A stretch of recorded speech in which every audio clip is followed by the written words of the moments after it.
COVID isolation facility nga gitawag og NOAS Complex nga anaa sa South Road property 80% nang nahuman. Samtang atong ilailahon ang mga sundalo nga maoy nanguna sa paghimo sa maong pasilidad. Ania ang report.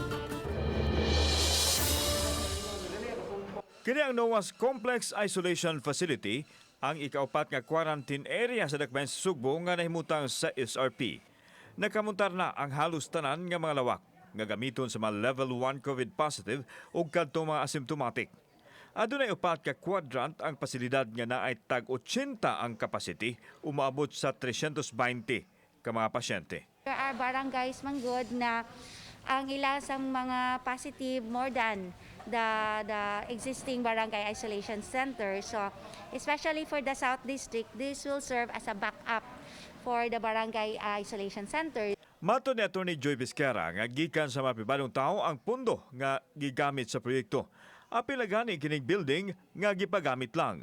Giandam kini kung ugaling gamito na sa DepEd ang mga eskwelahan nga gigamit karon isip Barangay Isolation Center. Ang atuang construction cost ining sa mga cubicles about as estimated by our city engineering office, it's about 3.4 million. Ang ato karon, pasalamat kay mig dako sa private sector kay ang kanitanan natong gasto karon gikan gyud sa private sector, not a single cent from the city government. Samtang naabtan namo ang masakop sa armadong kusog sa Pilipinas nga nagpadayon silang pagtrabaho sa pasilidad. Sa oras, wala may nagkwenta sa oras kung dili ang amo nga dali mahuman para madali magamit sa atong mga kaigsuonan nga nanginahanglan ini nga facility. Isip mga frontliners, gihangop nila ang tahas nga gisangon kanila isip kabahin sa ilang serbisyo ug tampo niining panahona.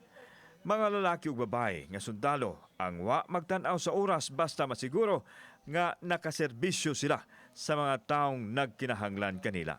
Kini ang ikaupat nga quarantine facility diri sa Dakbayan sa Sugbo. Nahimutang kini sa SRP unya ko ato makita ang mga frontliners gikan sa 53rd Engineering Brigade sa Philippine Army ang nagtukaw sa siguro nga matrabaho ug mahuman kining naasoy nga pasilidad. Kauban si Marlon Melgaso, ako si Alan Domingo. Balitang Bisdak.